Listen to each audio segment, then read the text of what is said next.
Hello students, today's topic is neuromuscular blocking agent or skeletal muscle relaxant. So let's start the video.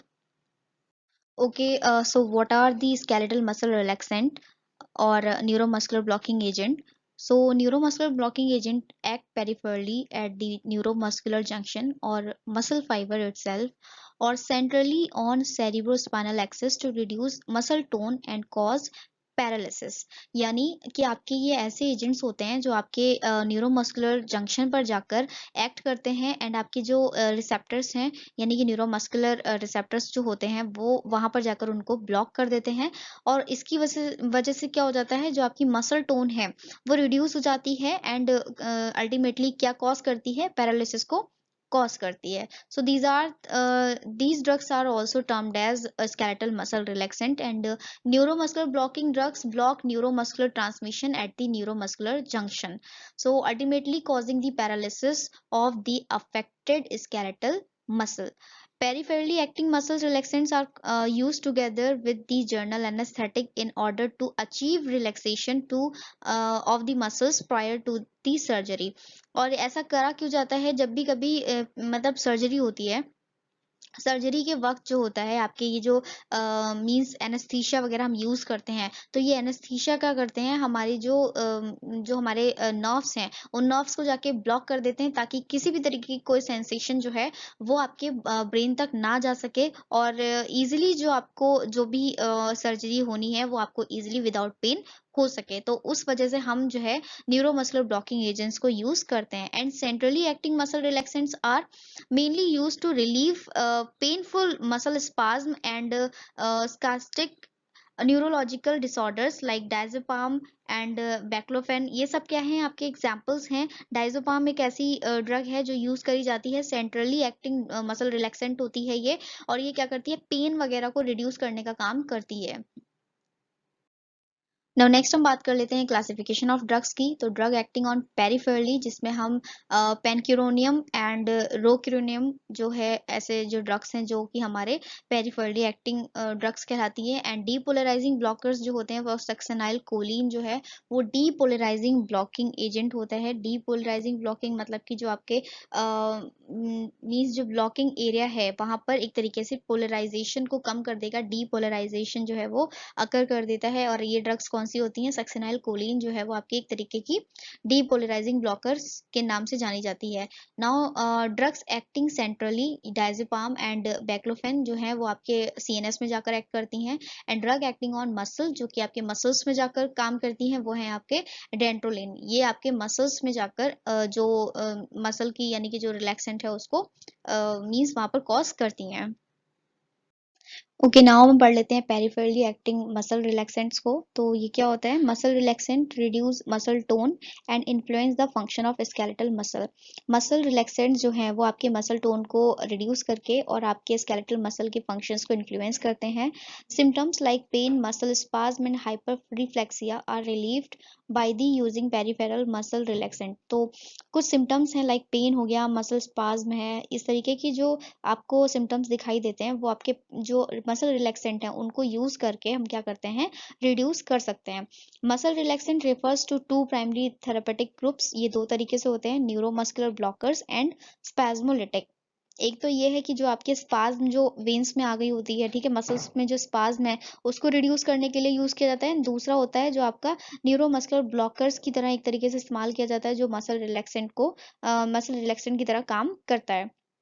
So the neuromuscular blockers act by interfering the transmission at the neuromuscular end plate. They do not act on the CNS. In fact, these agents are employed in intensive care and emergency medicine for bringing about paralysis as well as during surgical procedures. तो जो आपके neuromuscular blockers हैं, इन neuromuscular blockers को ज़्यादातर use किया जाता है जब कभी भी इमरजेंसी कंडीशंस होती हैं या फिर किसी एरिया को जो आपका पैरालिसिस करना होता है ड्यूरिंग दी सर्जिकल प्रोसीजर्स। तो उस वक्त हम न्यूरोमस्कुलर ब्लॉकर्स को यूज़ करते हैं ताकि किसी भी तरीके का पेन जो है वो आपको फील ना हो सके एंड सर्जरी जो है वो पूरी तरीके से हो सके। And spasmolytic act by the suppressing the muscle spasm. और स्पाज्मोलिटिक्स जो होते होते हैं वो आपके मसल जो मसल स्पाज्म है उसको सप्रेस करके जो है वो यूज किया जाता है। तो इस तरीके से आप यहाँ पर देख सकते हैं जो पेरिफेरली एक्टिंग मसल रिलैक्सेंट है, तो उसका सबसे पहला जो टाइप है वो है आपका नॉन डीपोलराइजिंग मसल रिलैक्सेंट। तो नॉन डीपोलराइजिंग जो मसल रिलैक्सेंट्स हैं वो किस तरीके से वर्क करते हैं, दे इनहिबिट न्यूरॉन ट्रांसमिशन, ये न्यूरॉन ट्रांसमिशन को इनहिबिट कर देते हैं टू मसल्स, यानी कि आपके मसल्स पे by competitively blocking the binding of acetyl choline, यानी कि जो आपकी बाइंडिंग हो रही है एसिटाइल कोलिन को उसको कॉम्पीट करके एंड निकोटिनिक रिसेप्टर्स को ब्लॉक करके the ionotropic activity of the acetyl choline receptor, यानी कि जो आपका एसिटाइल कोलिन रिसेप्टर जब एसिटाइल कोलिन बाइंड हो जाता है, बाइंड होने के बाद में उसकी आयोनोट्रोपिक जो एक्टिविटी इनहांस हो रही थी जिसकी वजह से सोडियम जो है वो आपके मसल्स में चला जाता था, तो वो अब नहीं हो पाएगा। क्यों? क्योंकि वहां पर क्या है, आपके जो ड्रग है नॉन डीपोलराइजिंग मसल रिलैक्सेंट उसने जाकर वहां पर बाइंड कर दिया, और बाइंड करने के बाद में एसिटाइल कोलिन जो बाइंड हो रहा था रिसेप्टर के साथ उसकी बाइंडिंग को ही बंद कर दिया, जिसकी वजह से वहां पर किसी भी तरीके का सोडियम एंटर नहीं करेगा एंड कोई भी जो बायोलॉजिकल रिस्पॉन्स है वो वहां पर शो नहीं हो सकेगा। So agent of this group are also known as curarizing agent, यानी कि आपके क्यूराइजिंग एजेंट एक तरीके से कहलाते हैं due to their relationship with the curare alkaloid, यानी क्यूरियर एल्केलॉइड के साथ ही एक तरीके से बॉन्डिंग बनाकर ही अपना काम करते हैं, जिसकी वजह से हम इनको क्यूराइजिंग एजेंट्स कहते हैं। The mode of action of non depolarizing blockers involve blocking of acetyl choline receptor, acetyl choline receptor आपका ब्लॉक हो जाता है, जिसकी वजह से ये जो आपका नॉन डिपोलराइजिंग ब्लॉकर्स है वो एक्शन कर पाता है। They act on the nicotinic cholinergic receptor, और आपके ये जो नॉन डिपोलराइजिंग ब्लॉकर्स हैं ये आपके कोलिनर्जिक रिसेप्टर्स पे जाकर ब्लॉक मतलब एक्ट करते हैं, located on the cell of the skeletal muscle, जो आपके स्केलेटल मसल की सेल्स पे प्रेजेंट होते हैं, then thus making them unavailable for the transmitter function of the acetyl choline, thereby resulting in the flaccid paralysis, जिसकी वजह से किसी भी तरीके का कोई ट्रांसमिट नहीं हो पाता है, कोई जो आपका केमिकल है वो ट्रांसमिट नहीं हो पाता है, क्योंकि वहां पर आपका जो रिसेप्टर है वो ब्लॉक हो चुका होता है, जिसकी वजह से एक तरीके से फ्लैसिड पैरालिसिस कॉज हो जाता है। तो अगर एग्जाम्पल की हम बात करते हैं तो आपका डी ट्यूबोक्रोनिन जो है वो एक तरीके का नॉन डीपोलराइजिंग एजेंट है, जो एक तरीके का प्रोटोटाइप जो ड्रग होता है, एंड ये क्या करता है, ये आपके न्यूरोमस्कुलर जंक्शन पर जाकर आपके जो एसिटाइल कोलिन रिसेप्टर्स हैं, निकोटिनिक जो रिसेप्टर होता है उसको जाकर ब्लॉक करके अल्टीमेटली पैरालिसिस को कॉज करता है। ओके नाउ अब हम एक ड्रग है हमारी रोकिरोनियम, जिसका मैकेनिज्म ऑफ एक्शन देख लेते हैं, जो कि आपकी नॉन डीपोलराइजिंग मसल रिलैक्सेंट के अंदर ही आती है। तो यहाँ पर देखिए फर्स्ट जो आपको दिखाई दे रहा होगा जो डायग्राम है, इसमें क्या दिख रहा है आपको कि एक मतलब एक एक्सॉन है एंड इसका जो मोटर एंड है वो आपके एंड प्लेट के साथ में जुड़ा हुआ है, एंड यहाँ पर ये वेसाइकल्स हो गए, V for vesicle and M for आपके माइटोकॉन्ड्रिया हो गया जो एनर्जी को रिलीज करेगा।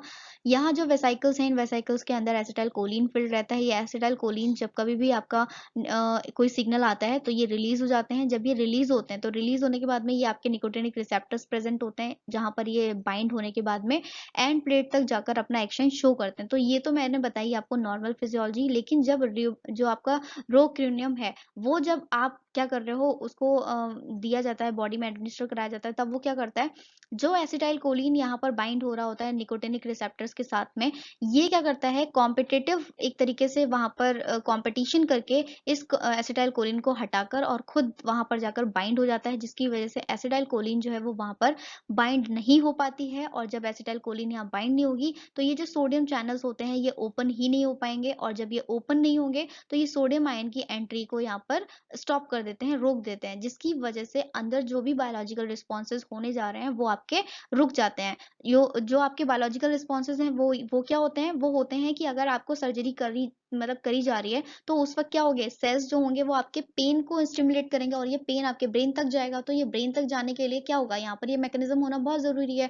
लेकिन जब ये आपके चैनल बंद हो जाएंगे, सोडियम यहाँ अंदर जाएगा ही नहीं, तो पेन की सेंसेशन आपको होगी ही नहीं, क्योंकि ये रो किरणम में क्या कर दिया है, इसको यहाँ पर ब्लॉक कर दिया। ब्लॉक करने की वजह से जो आपकी मसल्स हैं वो तुरंत क्या हो जाती हैं, उसमें फ्लैसिड पैरालिसिस कॉज हो जाता है, यानी कि आपको किसी भी तरीके का वहां पर सेंसेशन या फिर पेन वहां पर फील नहीं होती है। तो ये आपका रोक्रोनियम जो है वो इस तरीके से पूरा मैकेनिज्म ऑफ एक्शन शो करता है जब बॉडी में एडमिनिस्टर कराया जाता है।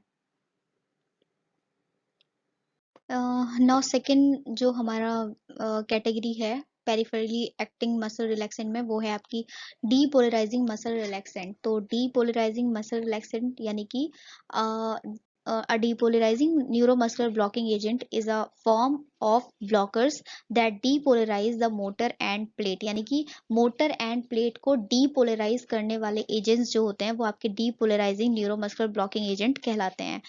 Depolarizing blocking agent work by depolarizing the plasma membrane of the muscle fiber। ये आपकी जो मसल फाइबर होती है उसकी प्लाज्मा मेम्ब्रेन होती है ना, उसको सीधे सीधे जाकर क्या करते हैं, डीपोलराइज कर देते हैं, जिसकी वजह से क्या होता है, किसी भी तरीके का जो आयंस वगैरह है वो आपके मूव नहीं हो पाते हैं।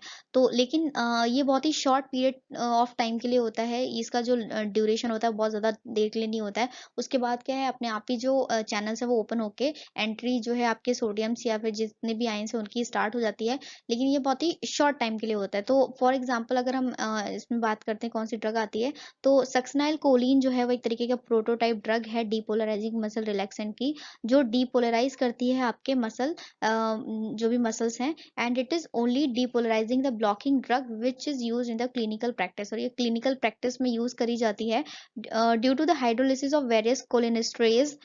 सक्सनाइल choline has a very short duration of action. तो जो आपका कोलिनेस्ट्रेज एंजाइम वहां पे प्रेजेंट होता है वो इसको हाइड्रोलाइज कर देता है, जिसकी वजह से इसका एक्शन जो होता है वो बहुत ही कम टाइम के लिए होता है, जो कि 5 to 10 मिनट्स होता है। But rapid onset of the action is 30 second. लेकिन इसका जो ऑनसेट ऑफ टाइम है वो बहुत ज्यादा तेज होता है कि जैसे ही ये बॉडी में जाती है तो 30 सेकेंड के अंदर ही क्या करती है, डीपोलराइजिंग को स्टार्ट करके, और जो भी वहां पर एक तरीके से मैं कह सकती हूँ कि पैरालिसिस जो करवाना है जो आपके मसल्स हैं उनको पैरालिसिस तुरंत कर देता है विद इन द 30 सेकेंड्स के अंदर। तो इसका जो ऑनसेट ऑफ टाइम है वो ज्यादा है, बट जो हम कह सकते हैं कि जो ड्यूरेशन ऑफ एक्शन है वो बहुत ही कम टाइम के लिए होती है, दैट इज 5 to 10 मिनट।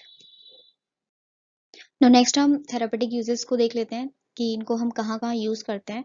तो सबसे पहले तो हम इनको जनरल एनेस्थीसिया जो होता है, मतलब कि जब कभी पर्सन को सर्जरी में रखा जाता है तो ड्यूरिंग दी सर्जरी हम इसको एनेस्थीसिया के रूप में भी यूज करते हैं, एंड वेंटिलेटरी सपोर्ट में भी यूज किया जाता है इसको, और कुछ इलेक्ट्रोकन्वल्सिव या फिर ट्रोमा के जो कंडीशंस होती हैं उसमें भी हम यूज करते हैं मसल रिलैक्सेंट्स को। सीवियर टिटनेस जो होता है, जैसे सीवियर टिटनेस के जो पेशेंट्स देखे जाते हैं तो उसमें फिट्स वगैरह होते हैं, तो उसमें भी हम यूज करते हैं। एंड जो आपका एपिलेप्टिक कंडीशन जो होती है, एपिलेप्सी, एपिलेप्सी जिन भी पर्सन्स में देखी जाती है उन पर्सन्स को भी हम स्केलेटल मसल रिलैक्सेंट्स के थ्रू ही ट्रीट करते हैं।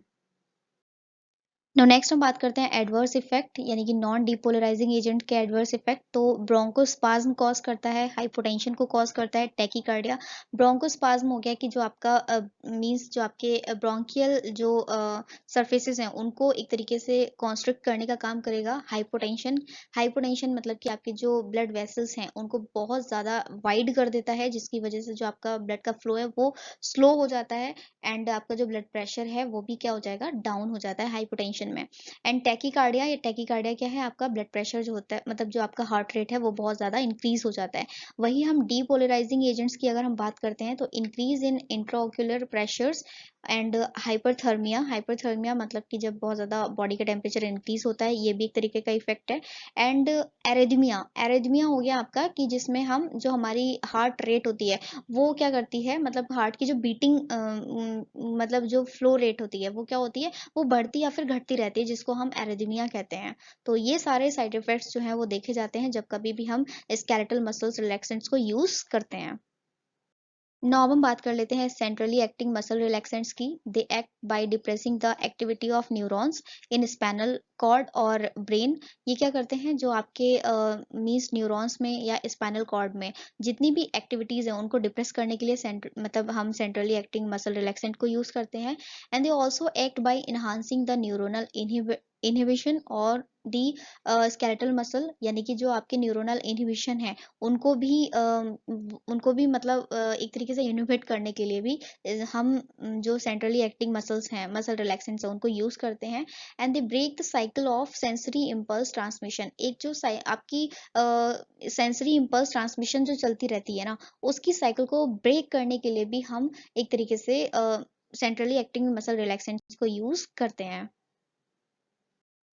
कि नाउ क्लासिफिकेशन की बात कर लेते हैं। तो क्लासिफिकेशन में आप डायग्राम में मतलब आपका जो स्लाइड है आप उसमें देख सकते हैं कि ये 4 तरीके से होता है। एक रहता है आपका barbiturates, benzodiazepines, Gauba derivative, एनमीफेंसिन, कॉन्जेनर्स।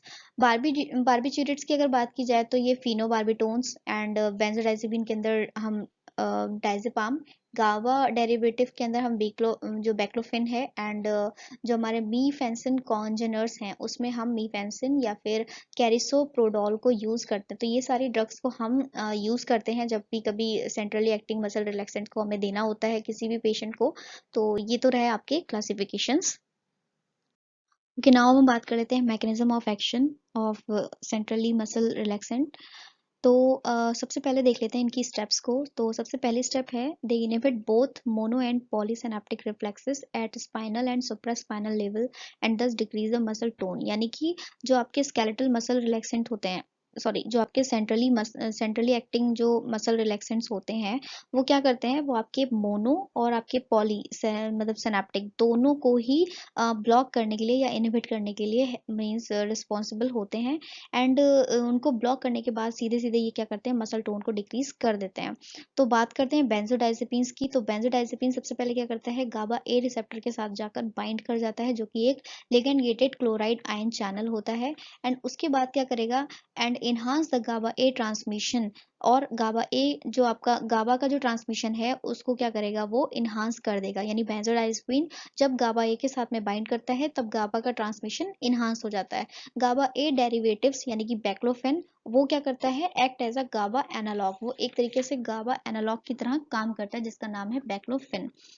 These agent causes activation of GABA A receptor and increase calcium ion conductance. अब क्या करेगा, ये सारे के सारे यानी कि आपका गाबा हो गया या बैक्लोफेन हो गया, ये सब क्या करते हैं, एक्टिवेट कर रहे हैं गाबा ए रिसेप्टर को, जिससे कि कैल्शियम आयन जो है वो उसका कंडक्टेंस ज्यादा से ज्यादा हो सके आपकी नर्व एंडिंग्स पर।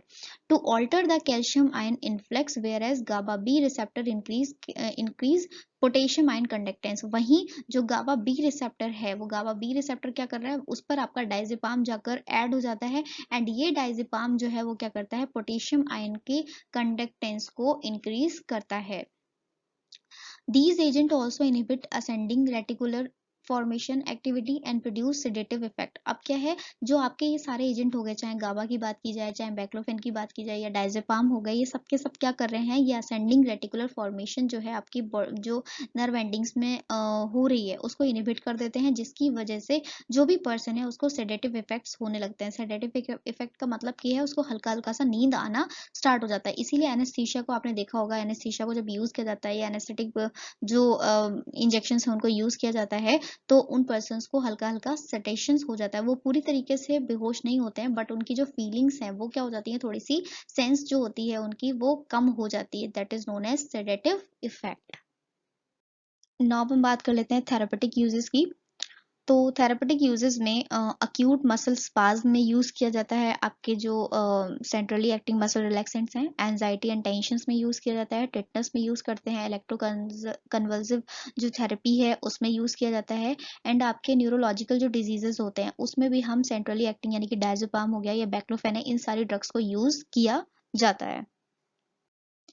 नाउ हम बात करते हैं एडवर्स इफेक्ट। तो एडवर्स इफेक्ट को देख लेते हैं। सीएनएस डिप्रेशन कॉज होता है, डायरिया कॉज करता है ये सारे drugs, and nausea and vomiting भी देखी जाती है।